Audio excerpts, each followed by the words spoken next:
Okay, great. Ah, Hi, welcome hi. Samantha. Thank you, Kristen. Thank you so much for participating in this interview with me today, and welcome also to the Four Queens community who are watching this asynchronously. I'd like to introduce you to Samantha Bounkeua. Samantha is, full disclosure, my partner in life, and I want to say my partner in crime, Absolutely.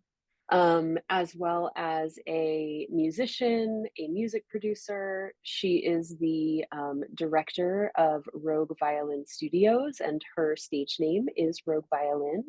She's someone who's classically trained in violin and has also participated in so many different musical projects over the years, everything from classical symphony work to rock bands touring Southern Italy.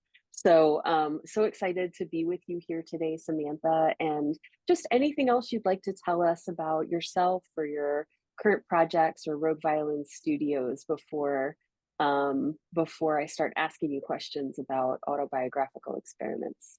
Well, thanks for the introduction. It was fun to hear you read my bio and you're so intimately familiar with the details of my life. Um, so violinist, composer, and producer, I would say are the titles that I most wear. It's an honor to be invited to this, especially knowing that it's such a writing platform, and I have such a love of collaborating with writers. You are one of them. Um, but I think just some of the stuff that I've been working on, I think that I really come to my creative process through a love of collaborating. And so, I've collaborated with tons of different artists, including I've done commissions for dance companies, for a TikTok mariachi star. I wrote a commission for a bassoon quartet, and lots of like multimedia approaches to things. So I love this conversation about experiments and creative process, because I think that's really a huge part of my artistic life. Great. That's wonderful. Thank you so much. Thanks so much, babe. Thanks so much, Samantha. Absolutely. Um, yeah, so I want to ask specifically. So I will say the intention of this interview series that I'm doing is to I've been thinking about interviewing folks that engage with writers and with writing as well as other forms of art making, right? So the Mm, series that I'm doing hmm is both. And hmm so I'm really interesting. So for those of you who don't know, Samantha also is someone who writes songs, doesn't just compose songs, but also writes songs, like writes the lyrics as well as the composition. Had an EP come out how many years ago now? 2020? Is that when Yeah, you that sounds released that sounds about Etudes? right. 2021. Yeah, a Yeah, couple of years. 2021. And Yeah. I would describe that album as an autobiographical experiment in so many hmm ways, in so many mm ways. But mm. I think I want to pause though. And before I delve into that, I want to ask the question. You told us a little bit like about how you identify and, the kinds of things you've done in your past. But I'd like to ask, what kind of art are you making right now in your life, and what drew you to these art forms? So, more specifically about projects you're working on right now. Mm. Um, yeah, I mean, it's a variety of projects, and anything from like attending a contact mic building workshop, so learning how to solder actual equipment for recording, to I was recently commissioned to write a song for a hip hop violin musical number, and I think that my process right now artistically is sort of divided between some of the my pursuits as sort of my personal pursuits as an artist and sort of professional commissions through Rogue Violin Studios. But I think what they have in common is I'm constantly trying to figure out how to have the most emotional impact in my work. And I think that that is sort of the driving, I guess, thesis of like when I sit down to create something.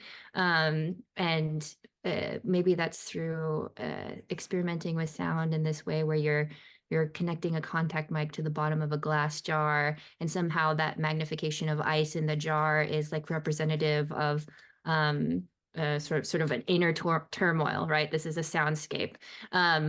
Or it's like actually a very romantic melody that sort of underlines this sort of juxtaposition between toxic masculinity and non-toxic masculinity in a hip hop song, right? So, which is something you and I were just discussing in terms of process. So, I mean, those are some of the projects I'm working out on now, but I think that theme of like finding ways to have the most emotional impact in whatever I'm working with is sort of a through line kind of always. Mhm. I just want to share that, like, while you're talking and answering that question, I'm also hearing the wind chimes from our Sure. porch, I and it's know. actually creating this emotional impact. I'm like, it's reinforcing this idea of emotional impact for me that you're I love bringing that you up, can hear right? that. Yeah. Which is Yeah, why I it's have great. to take them down every time I record. Oh, the Mhm. joys of having an in-home studio. Absolutely. Okay, so I would like to shift our conversation a little bit and ask you specifically about how you approach the concept of the experiment in your work. Like, what is the experiment to you and how you approach it in your work? The experiment. Yeah, I think I really love this question. I think that you and I have often talked about, even just yesterday, what it means to have play versus work, Mhm, um, and how that translates to artistic process, I think is a really interesting question. mhm, I have a few things that sort of come to mind initially. I would say, like, in terms of my process of experimenting, which, and I think the first one is pretty common and maybe universal, but it's this idea of improvisation. And I'm curious even to hear what you say about improvisation as a writer. I feel like maybe this matches some concepts of free write, but it's this sort of this idea of being very present in the moment and now allowing sort of any influences to come in and what I call sort of flow.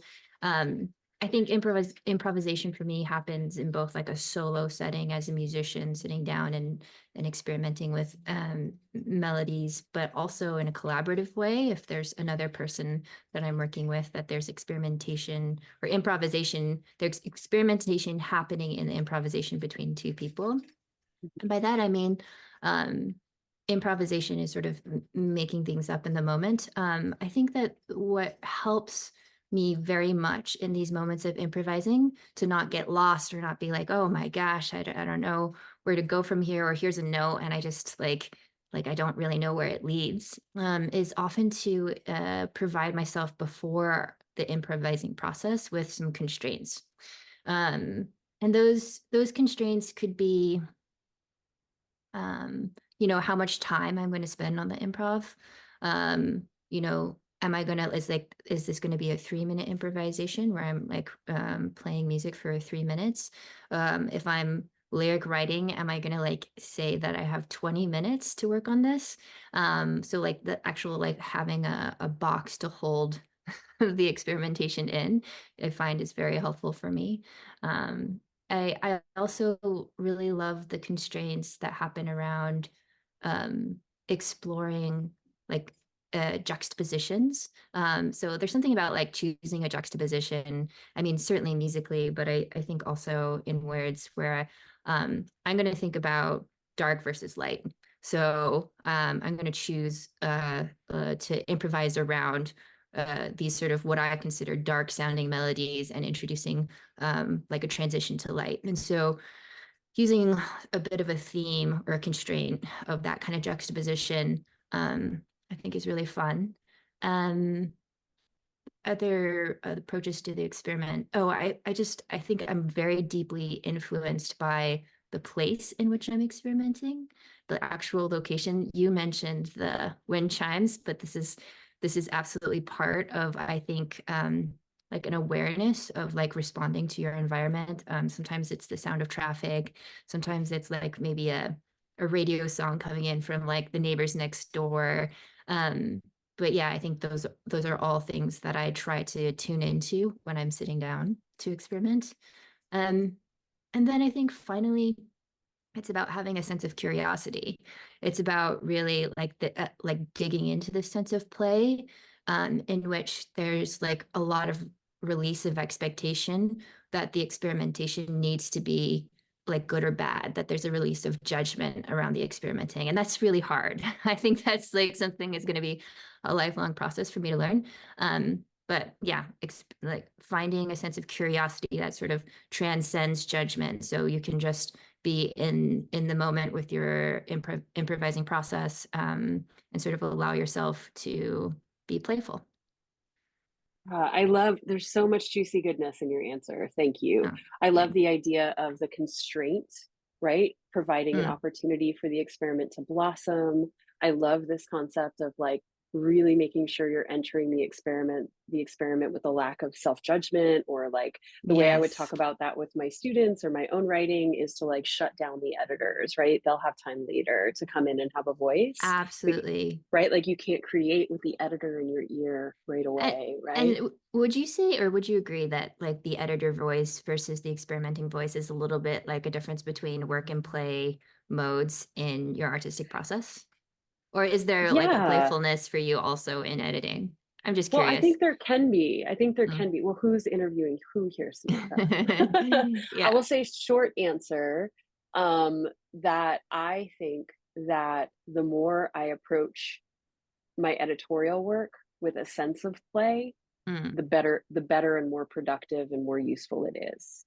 Oh, Right. So great. like I love that even answer. right, Absolutely. like even when Hmm. it comes to these secondary rewriting, editing, thinking through change from the original concept, for me, the more I can invite in play, the Hmm. better it is, the more productive it is, the more useful it is. That if I am approaching editorial with deep criticism, like this idea of something has to be perfect, or um, something has to be radically shifted or changed in order to like make it good, then Hmm. I wind up spinning my wheels, right, in Hmm. that process, because I'm not inviting in the joy to the process, inviting in play to the process, which I Or actually think, possibility. yeah, Absolutely. or possibility or Exactly. confidence, even, Sure. just invoking that concept from earlier that you said. Sure. So yeah, thanks for the question. Absolutely. Okay. So we talked about the experiment, and I'm curious also about how you approach autobiographical content in your work, right? So, and I really do mean any way that you approach Mm. autobiographical content in your work. How do you mine your own experiences um, for content in your work, but also maybe the question from the other direction of like how you lean into autobiography in order to bolster your creative practice, like different Mm. ways of approaching autobiography in your work. Yeah. Yeah. And I love, yeah, I love this question. I think that, so yeah, I think that for me, what comes up is that there's like the autobiography sort of in songwriting of like the lyric content, and then there's the autobiography and like the sonic content. And I think that is something that is actually really interesting for me to consider around this question, like how can you tell someone's story through sound and not words, and what are ways in which my life story approaches my sonic world making.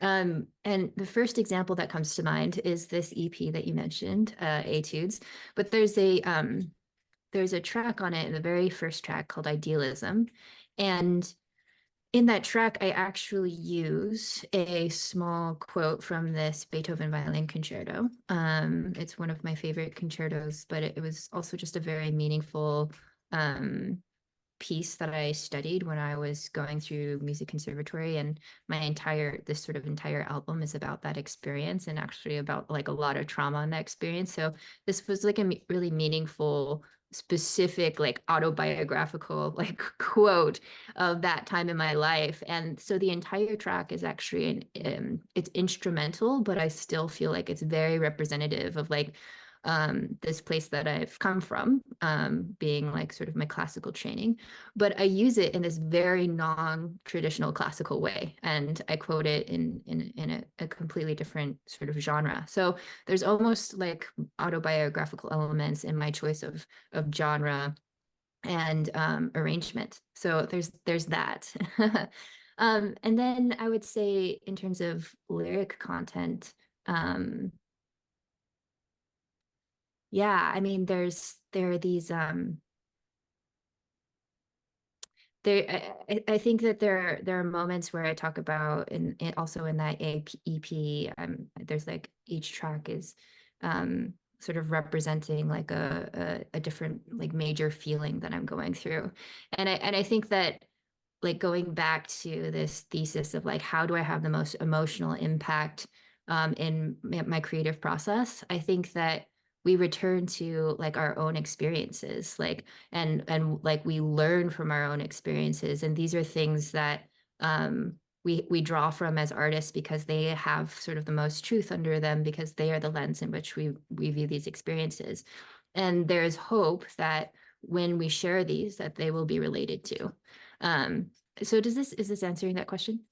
Absolutely. Okay. 100% answering my question. Thank Okay. you. And Yeah. I feel like you're already gesturing towards my next question, so I just want to Hmm. drop it in here too. Sure. But this idea of, do you consider any part of your work to be an experiment in autobiography? So I feel Hmm. like you were already sort of gesturing towards that with discussing etudes and the different Hmm. songs. But anything else you want to say about any part of your work actually feeling like an experiment in autobiography in some way, shape, or form? Yeah, I think Etudes is very directly Mhm. a nod to autobiographical experience. But and like I mentioned, it's sort of speaking about this sort of trauma that I went through in music school and kind of trying to overcome that. So there was this goal of catharsis in that.